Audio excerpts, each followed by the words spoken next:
So ఆ భువనేశ్వరి మన యందు చిత్త రూపముగా ఉన్నది, అహంకార రూపముగా ఉన్నది, కూటస్థ చైతన్యముగా కూడా ఉన్నది. కూటస్థ చైతన్యము అంటే నీ మూడవ కన్ను ఆజ్ఞాచక్రం. అంతేగా, ఆజ్ఞగా ఉంటుంది అక్కడ, ఆజ్ఞాచక్రంలో ఉంటుందన్నమాట. అదే బుద్ధి, బుద్ధి రూపంలో ఉంటుంది. అదే గాయత్రి చదువుతారుగా పిల్లలు. ఓం భూర్భువ స్వః తత్సవితుర్వరేణ్యం భర్గో దేవస్య, భర్గో అవన్నీ కూడా చెప్పానమ్మా. భా అంటే ఏమిటి, ఇవన్నీ కూడా చెప్పాను నేను. భర్గో దేవస్య ధీమహి, ధీమహి అంటే అమ్మా నాకు సద్బుద్ధిని ప్రసాదించు, దుష్ట బుద్ధిని కాదు తల్లి, నాకు సద్బుద్ధినివ్వు అని పిల్లలతో గాయత్రి ఉపదేశాలు చేస్తారు. అందుకే వాళ్ళు ఎలా ఉంటారు, అంత లేతగా అమాయకంగా ఉంటారు. మాయ ఉన్నవాడు మాయకుడు, మాయ లేనివాడు అమాయకుడు. ఆ అంటనివాడు అమాయకుడు. అవధూతలంతా అమాయకులుగా. పుట్టిన పిల్లలందరూ అమాయకులు కదమ్మా, వాళ్ళకి ఏం తెలుసు, మలమూత్ర విసర్జనలన్నీ కూడా పుట్టినప్పుడు వాడికి ఏం తెలుస్తుంది, వాడికి పాపం అమాయకులు వాళ్ళు. వీడు మంచివాడు, వాడు చెడ్డవాడు, ఇలా వాడికి అది ఉండదు, మనస్సు అనేది ఉండదు. కాబట్టి వాళ్ళు దైవ స్వరూపులు, అందరి దగ్గరికి వెళ్ళిపోతారు వాళ్ళు, వాళ్ళకి తెలియదు. అలా అమ్మవారు అలా ఉంటుంది, ఆమె మనసు అలా ఉంటుంది. మాయ లేకుండా ఉంటే స్థితి అలా ఉంటుంది. మాయ ఉంది అంటే నిన్ను వేరుగా చూస్తావు, దేవుణ్ణి వేరుగా చేస్తావు. అది ఏమా కరిగిపోవటమేనమ్మా. అమ్మవార్లు మనం వేరు అనేది ఏం లేదు. ఈ ఇచ్చా జ్ఞాన క్రియలు ఆ తల్లి అయినప్పుడు మళ్ళీ నీకు ప్రత్యేకమైన ఇచ్చ ఏమిటి, జ్ఞానం ఏమిటి, క్రియ ఏమిటి? నీ ఇచ్చలన్నీ అమ్మవారు సృష్టించిన వస్తువు. అమ్మవారు లడ్డూలు చేసింది, కిచెన్ లో ఎక్కడో అటకలో ఎక్కడో పైన పెట్టింది. ఆ లడ్డూ చేసి దాని మీద నీ మనసు పోయింది, ఇచ్చ వచ్చింది. సృష్టి కూడా అంతే కదమ్మా. ఆమె సృష్టించిన సృష్టిలోనేగా మన కోరికలు పుడుతున్నాయి. ఆ లడ్డు లాంటి సృష్టిగా. జ్ఞానం పెట్టుకున్నావు, అది తినాలి అన్నావు, ఇచ్చా జ్ఞాన క్రియ ఏమిటి, తినేసావు, ఆనందం వచ్చేసింది. సో నీ అనుభూతులన్నీ కూడా అమ్మవారి సృష్టి నుంచి వచ్చాయి. ప్రత్యేకంగా నీ అనుభూతి ఏం లేదు. అమ్మ దయ్య ఉంది కాబట్టి నీకు ఒక భర్త, పిల్లలు, సంసారం అనేది ఇచ్చింది. ఈ సృష్టిలో వాళ్ళు పుట్టారు, నువ్వు పుట్టావు, మీరు కలవండి, ఆనందించండి అని ఇచ్చా జ్ఞాన క్రియలు. సో ఆమె సృష్టిలోనే మన ఇచ్చ జ్ఞానాలు పుట్టాయి. మళ్ళీ ఆమె ఇచ్చ అనే ఈ భువనాల్లోనే పుడతాయి, ఇందులోనే పెరుగుతాయి, ఇందులోనే కలిసిపోతాయి. చాలా ఇక్కడే పుట్టాము, ఇక్కడే పెరిగాము, ఈ మట్టిలోనే కలిసిపోతాం అంటే అర్థం ఇది. నీ శరీరమే కాదు, నీ భావాలు, నీ మనసు, ఊహలు, ఆలోచనలు అన్నీ కూడా మట్టిలోనే కలిసిపోయాయి. సో నీకు ప్రత్యేకం అంటూ ఏముంది చెప్పు? నువ్వు చెప్పు, నువ్వు ఏదన్నా నేను అమ్మవారికి భిన్నముగా నేను ఒక సృష్టి చేశాను అనేది ఒకటి చూపించు. ఆమె సృష్టి చేసిన దాని మీదే నీ ఇచ్చా జ్ఞాన క్రియలు, నీ జీవితము, నీ శ్వాసలు, నీ పిల్లలు, నీ భర్త, అన్ని సర్వము. అందుకే పుట్టినప్పుడు ఏం తీసుకొచ్చావురా, పోయేటప్పుడు ఏం తీసుకెళ్తావు అంటారు. ఇదంతా నీదా కాదుగా. మరి ఆమె భువనేశ్వరి, ఈ శ్రీచక్రం అంతా ఆమె సింహాసనేశ్వరియే కూర్చుని ఉన్నది. ఆ తల్లి దయ ఉంటే ఇస్తుంది, లేదంటే ఇవ్వలేదు. పోన్లే అమ్మ, నాకు ప్రాప్తం లేదు, కనీసం నీ దయన్నా ఉంది, చాలే అమ్మ అని అనుకోవాలి. దైవ దూషణ చేయకూడదు. పక్కవాడిని బాగా పెట్టావు, నాకేమో ఎన్ని కష్టాలు పెట్టావు, నేను చిన్నప్పటి నుంచి పూజలు చేస్తున్నాను, ఈ లెక్కలు చెప్పకూడదు అమ్మవారి దగ్గర. ఎవరి కోసం చేస్తున్నావు పూజలు? ఎవరిని ఉద్ధరించాలని చేస్తున్నావు? నిన్ను నువ్వు ఉద్ధరే ఆత్మ, అంతే కదా. అమ్మా నన్ను ఇంత ఉద్ధరింపజేసావా, ఇన్ని పాఠాలు నేర్పావా, కష్టము నేర్పావు, సుఖము నేర్పావు, మరి నీ కూతుర్ని అత్తగారింటి పంపించినప్పుడు ఎన్ని నీతులు చెప్తావు. అమ్మ అత్తగారితో ఇలా ఉండాలి, మరుదులతో ఇలా ఉండాలి, ఆడపడుచులు ఇలా ఉంటారు, అవునా? మరి అమ్మవారు కూడా నీకెందుకు కష్టపెట్టింది అంటే, నువ్వు ఈ కష్టం పడిన తర్వాతే నీకు ఆ లడ్డు అనేది ఇస్తాను, ఎందుకు అంత అరుస్తున్నావు అంటుంది. నువ్వు అలానే సంస్కరించబడతావు. చూడు, ఆ వస్తువుని పట్టుకొని నువ్వు నాకు దూరం అవుతున్నావు, మరి అది నేను తొలగించాలి అంటే అంతే కదా. పిల్లల్ని గారాబం చేస్తే ఏమవుతారు, నెత్తి మీద ఎక్కి కూర్చుంటారు. అందుకే శిక్షణ సంస్కరిస్తుంది అమ్మవారు తన బిడ్డల్ని. ప్రకృతి మాత వనదుర్గ కష్టము, సుఖము అన్ని నేర్పి చివరికి చూసావా నాన్న, ఈ ఈ భువనాలు చూసావు కదా, అన్ని అనుభవాలు నువ్వు నేర్చుకున్నావు కదా, ఇప్పుడు చెప్పు నీకేం కావాలి అంటే, అమ్మ నిన్ను చూస్తేనే నా కడుపు నిండిపోయింది. అయిపోయిందా? ఏమడుగుతావు చెప్పు? నిస్సంకల్పము, అది ఆదిశంకరాచార్యులు వారి శ్లోకం. నిస్సంకల్ప అని ఒకటి ఉంది కదా, ఆ శ్లోకం చదవండి, దాని అర్థం ఇదే. ఆఖరిగా నువ్వేం కోరుతావు? మా అమ్మ సమక్షంలో ఇంకా కోరిక ఎక్కడ పుడుతుంది? ఆమె అన్నపూర్ణగా నీ కళ్ళ ముందు కూర్చుంది. అర్ధపూర్ణగా కూర్చోలేదు, అన్నపూర్ణగా కూర్చుంది. షోడశి. ఇది లేదు, అది లేదు అని కాదు. క్షయవృద్ధులు లేని స్థితి అది. నీ ఆత్మకి క్షయవృద్ధులు లేవు. నువ్వు షోడశి స్థితిలోనే ఉన్నావు అని అలా పెడుతుంది. ఇప్పుడు చెప్పు అంటుంది. అంతా నీదే అయినప్పుడు ఇంకెందుకే ఏడుపు అంటుంది. అర్థమైందా? సింపుల్ గా చెప్తున్నాను నాన్న. దీన్ని శ్రీ విద్య పరంగా చూస్తే ఇలా ఇలా మనం ఇది చిన్న కొమ్మ పట్టుకుంటే పెద్ద కొమ్మలు ఎక్కొచ్చు. చిన్న కొమ్మకే దిక్కులేదు, పెద్ద కొమ్మ కింద నుంచి చెట్టు పైన చూడాలి. పండు ఎక్కడో ఉంది. మన ఫలాలు కూడా అలానే ఉన్నాయి కదమ్మా. ఎంతకాలం కష్టపడితే ఇప్పుడు వచ్చిందండి ఇల్లు అంటున్నాం. అవునా? అది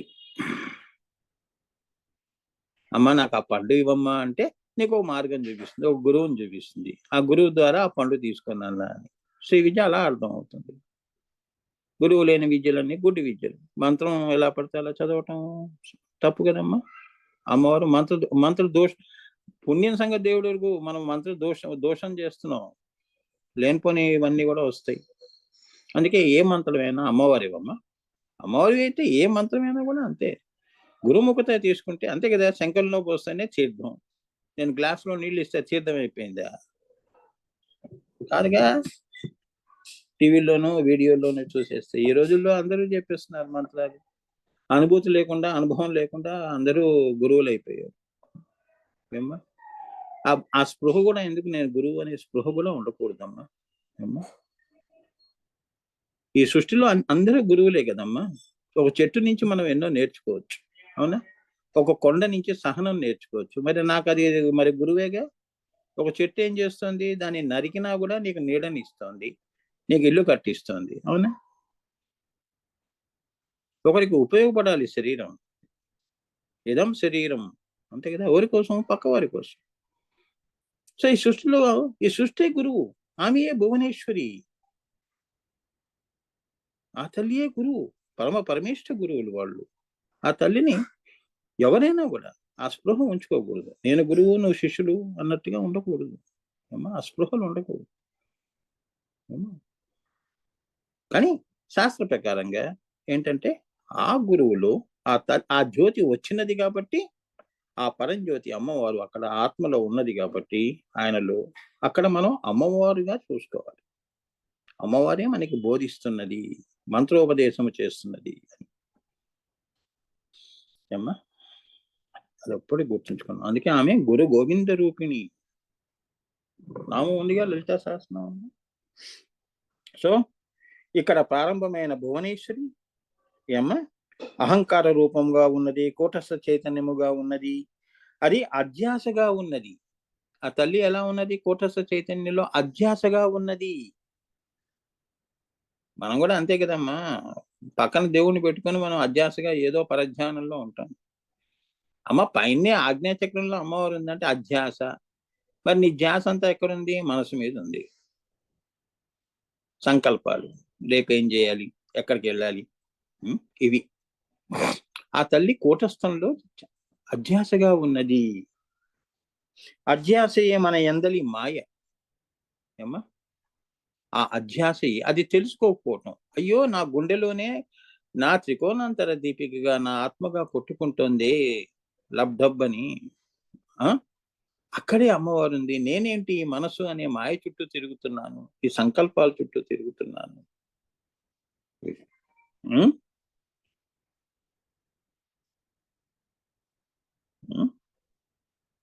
సో ఈ అధ్యాస అండి. శ్రద్ధ లేదండి. మనసు పెట్టి చదువు, ఫస్ట్ క్లాస్ వస్తుంది. ఏదో ఆలోచన చేసుకుంటూ చదివావు అనుకో, 50 మార్కులు వచ్చే చోట 30 మార్కులు వస్తాయి. అధ్యాస. నేను 5 గంటలు కష్టపడ్డాను, నాకు ఫస్ట్ క్లాస్ రాలేదని పిల్లలు అంటుంటారు. అందులో ధ్యాస ఎంత ఉన్నది, శ్రద్ధ ఎంత ఉన్నది అనేది చూడాలిగా. కొందరు గంట చదువుతారు, వాడికి 70 మార్కులు వస్తాయి. వాడేం చదివాడురా, నేను 5 గంటలు కూర్చొని చదివాను. నువ్వు గంటల లెక్కలో క్వాంటిటీలో చూస్తున్నావు కానీ క్వాలిటీలో చూడలేదు. అధ్యాస అంటే అదే మాయ. అధ్యాసయే మన ఎందరి మాయ. ఇక్కడ ప్రారంభమైన భువనేశ్వరి తన మాయా కారణాన్ని కార్యాన్ని ఉపసంహరించుకొని, ఇక్కడ ఈ తల్లి ప్రారంభమైన భువనేశ్వరి ఏమ్మా ఈ మూలాధారము దగ్గర నుంచి తన మాయా కారణాన్ని ఎవరైతే తెలుసుకుంటారో వాళ్ళు ఏం చేస్తారు, ఇంకా మనం ధ్యానం చేసే స్థితి వచ్చేసింది అనగానే కూర్చొని ఆ షట్చక్ర భేదన ఎలా జరుగుతుందో చెప్తున్నారు. ఈ తల్లి ఆ యొక్క సహస్రార కమలంలో తన యొక్క శ్రీవారు ఎవరైతే ఉన్నారో ఈశ్వరుడు, ఆయన చంద్రుడు, ఈమె చంద్రిక. అర్థమైంది? ఈ కళలన్నీ కూడా మళ్ళీ అంతే కదమ్మా. పౌర్ణమి అంటే ఏమిటి? అన్ని కళలు సూర్యుడిలోకి వెళ్ళిపోతాయి, అక్కడ మాయమై ఇక్కడ కలుస్తాయి. మళ్ళీ సూర్యుడు ఏం చేస్తాడు, ఏకాదశి ద్వాదశి ఇలా మళ్ళీ ఒక్కొక్క కళ్ళతో మళ్ళీ బయటకు వస్తుంది అమ్మవారు. అలా అన్నమాట అర్థం చేసుకోవాలి. సో ఆమె పైకి వెళ్ళేటప్పుడు ఎలా వెళ్తుంది అంటే, నీకంటూ అది రావాలిగా, నీ గురువుల యొక్క ఇచ్చే మంత్రం పండాలి కదా. గోరింటాకు పండుతుంది కరెక్టే, కానీ మంత్రం పండటం అంత సామాన్యమైన విషయం కాదు కదా, ఎంతో శ్రద్ధ కావాలి. గోరింటాకు ఏముంది, రాత్రి పెట్టుకుంటాం పడుకుంటాం, పొద్దున్నే చూస్తే అర్రగా పండి ఉంటుంది. నీ ప్రమేయం ఏం లేదుగా, నీ ప్రయత్నం ఏం లేదు కదా.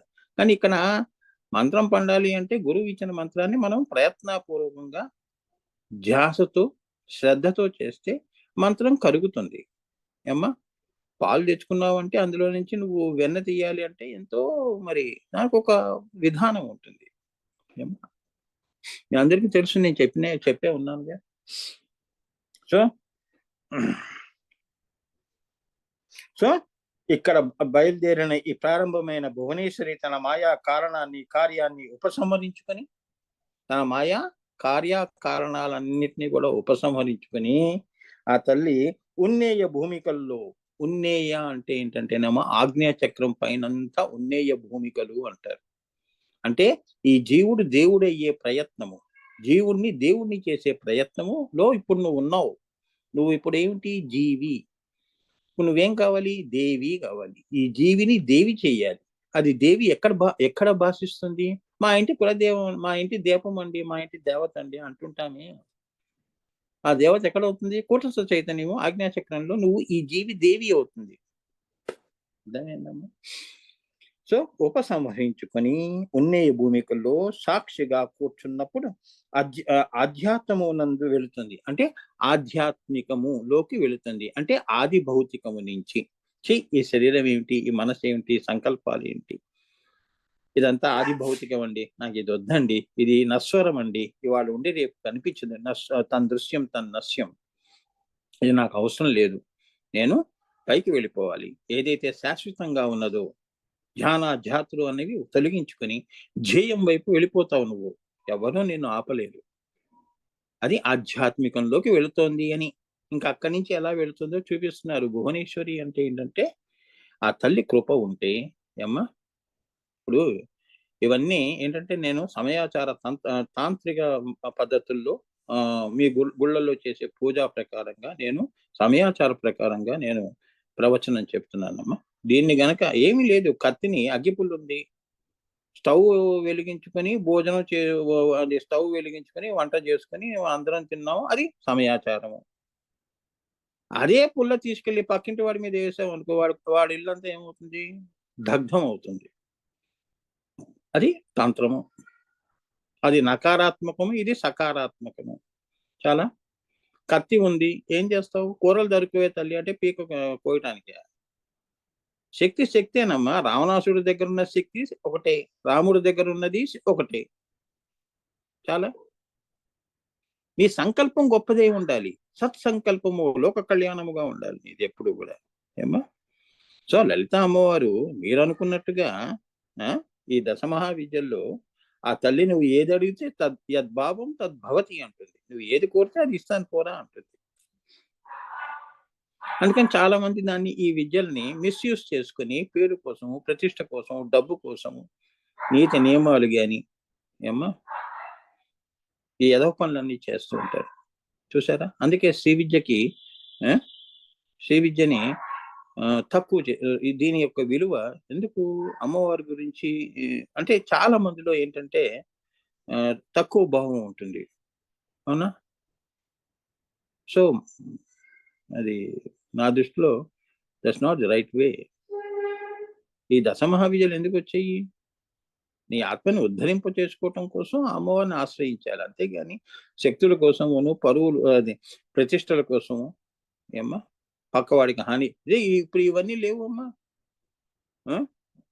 ఏది అప్సరస సాధనలు, ఈ సాధనలన్నీ ఉన్నాయి కదా, ఢాకిని షాకిని సాధనలు ఏమ్మా, మళ్ళీ వశీకరణాలు, ఇవన్నీ కూడా నెగిటివ్ గా ఇలా ఉపయోగిస్తారు ఈ శబ్దాన్ని, ఈ మంత్రాన్ని. ఒకటే మంత్రం మంచికి పనికొస్తుంది, చెడుకు పనికొస్తుంది. బ్రహ్మాస్త్రం ఉంది, ఏదన్నా చెయ్యొచ్చు నువ్వు.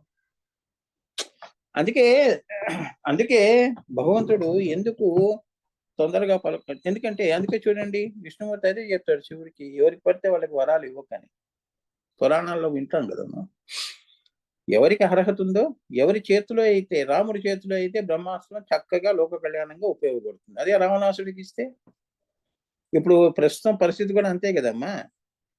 ఆటం బాంబ్స్ అన్ని ఎందుకు చేస్తున్నారు? లోక వినాశనం. ప్రతి దేశము ఆటం బాంబుల వెనకే, ఒకటి మీద ఒకటి వేసుకుందామని. అదే న్యూక్లియర్ ఫ్యూయల్ ని ఇంకో రకంగా ఉపయోగించండి, లోకక్షేమం అవుతుంది కదా. సైంటిఫిక్ గా మాట్లాడుతున్నాను, అంతే కదమ్మా. కత్తిని పీకలు ఎందుకు నరకాలి? కూరలు కోసుకుని చక్కగా అందరూ వండుకొని తినండి, వనభోజనం చేయండి. అదే వసుదైక కుటుంబము.